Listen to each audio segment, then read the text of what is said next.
Welcome to TSEF. Candace here, joined by Natalie, my fantastic co-founder. We thought we'd pop on your feed today and talk to you a bit about our fabulous event that's happening on February the 8th, TSEF Can. And the Can in TSEF Can is all about going carbon neutral. And today we want to talk to you guys a bit about our moonshot groups. They're going to be presenting to you their moonshot ideas. And that word moonshot can confuse a few people. So we thought we'd come on here today to talk to you a bit about what that means and how Natalie came up with the great idea. So Natalie, I'm throwing it to you. Excellent. Well, I come up with some crazy ideas, and you only support the good ones, though. I will give you credit. You act as a good, censor on some of my crazier ideas. But the idea of the moonshot came when we looked at the landscape of sustainable events, and we saw that there were sort of beginning to be a separation of sort of like listicles or top 10 things to do on one end for people getting into sustainable events. And then on the other side, it was a lot of certification and really advanced, scopes, measurements. But there didn't seem to be anything to bring people really from one end of the spectrum to the other. And so the idea of the moonshot came literally from the NASA moonshot, where when they decided to just put some people on the moon, all of the great ideas and inventions and the innovation that came from that. And just like the moonshot that NASA did, our moonshot has taken a big team to pull it together. Yes, that's right. We can't do this alone. And when we founded TSEF, one of the pillars that we built this community around was collaborating. And so, in the spirit of collaborating, we reached out to our amazing community, and we formed a committee around the event to help us do the research, do the planning, and present our audience on the 8th of February a blueprint, if you will, on how to go about on our path towards more carbon neutral events. And so at the event, you'll hear from these two teams. We've split them into two teams of virtual and live events. And I've got the privilege of being part of the virtual team, and I'm joined by some amazing people that we are blessed to call friends and partners here. And I just want to mention them really quickly and give them a shout out. So joining us on the virtual team, we've got Robert Thompson from AV Canada. AV Canada has been a supporter of ours from day one. We are so blessed to have them continuing to support us. We're looking forward to hearing from Robert, and you guys get to hear a bit more about his solar powered generator at the event. We also have Suzanne Morel, and Natalie met Suzanne while she was working on the climate reality leadership training. And Suzanne is a great ally of ours. She's based out in Washington, and she's an independent planner out there, full of great information and knowledge as well. And we have a superstar student on our team. Her name is Leanna Cook from Ryerson. And Leanna has been supporting our events as an attendee for the last couple of events. And more recently at our last event in October, she won the Upcycling Challenge with her very creative sofa. So she's also going to be the team lead on the virtual Moonshot event. And last but not least, we've got Chloe Gagnon Champagny from the Quebec Sustainability Council. Chloe has recently joined our community, but we've learned so much already from her and her teammates there. So we're super excited for the virtual team. Excellent, excellent. Yeah, and I'm not on the live events team, but I've been joining them on their calls and just helping them sort of understand the parameters that they've been given. So the teams were given, per se, RFP to complete and fulfill in a carbon negative way. And on that live events team is Melissa Radu, who many of you know from our previous TSEF, absolute superstar. When I have a question, Melissa is often who I call. The other person is Ben Sauvage, and Ben is a DMC like I am, but he does it in the Dominican, so a little bit warmer down there. But Ben also sits on the international board of Site International, and he is their sustainability champion, very passionate about protecting the paradise that he lives in. And he's married to a Canadian, so obviously also invested in protecting Canada from environmental impacts. Malik Sidki is our planner of record, and Malik has for many, many years been a strong proponent of sustainability. She's incorporated into her business and her personal life, and of course has a strong planning background. Marie Zimmerman is also on our live events team, and Marie has the distinction of actually already doing carbon. I don't know if Hillside Festival is carbon negative or carbon neutral, but they've made great strides in sort of lowering their emissions, and they've been doing it for years. Marie's been in charge for, I think it's the last 10 years, but right from the get-go, Hillside Festival, which is a music festival, dedicated itself to protecting the environment that it was taking place in.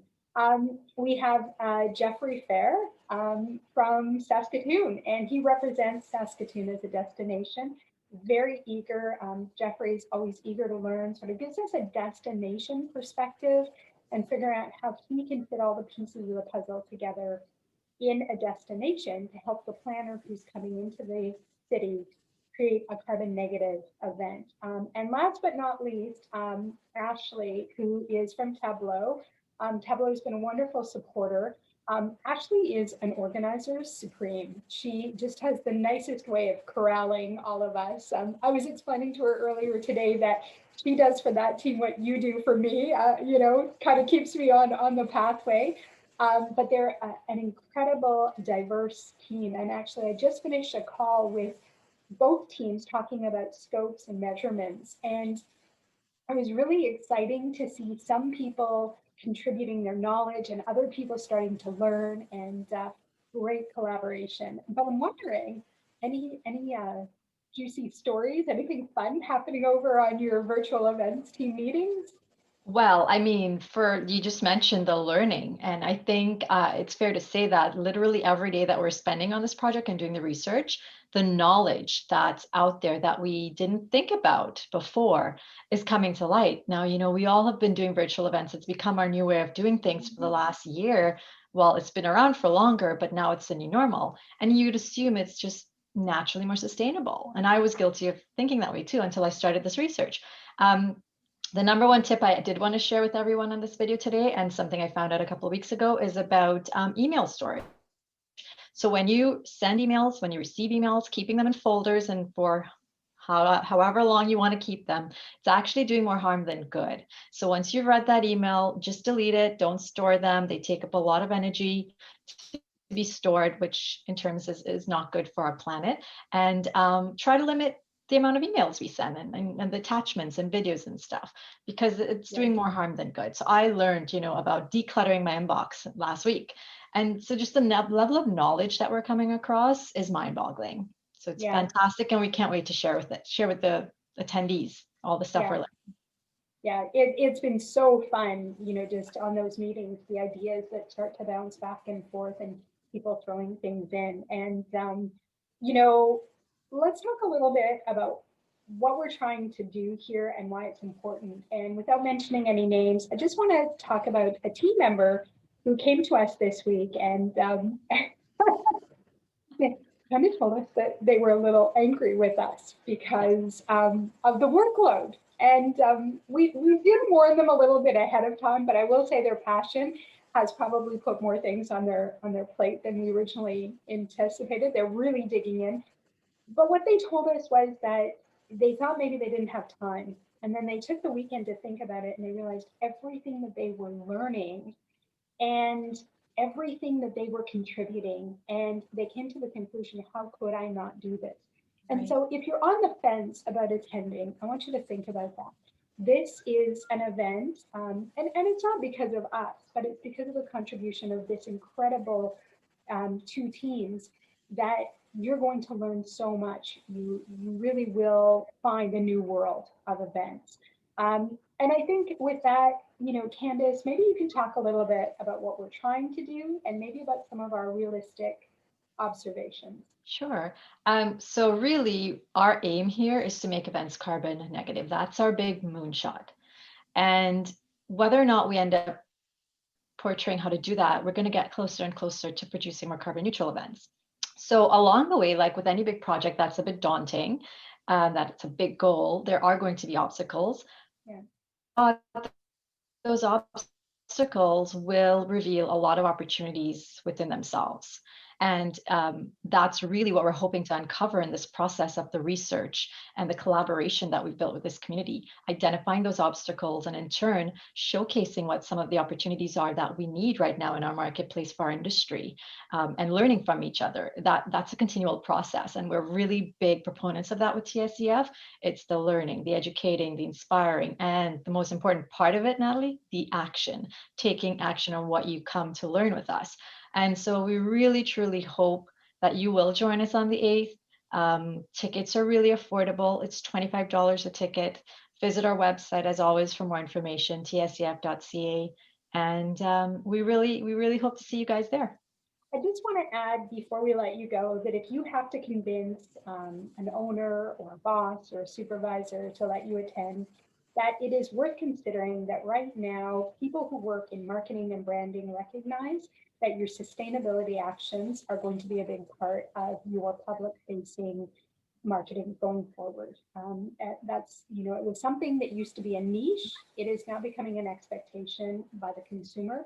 We see it happening in consumer goods.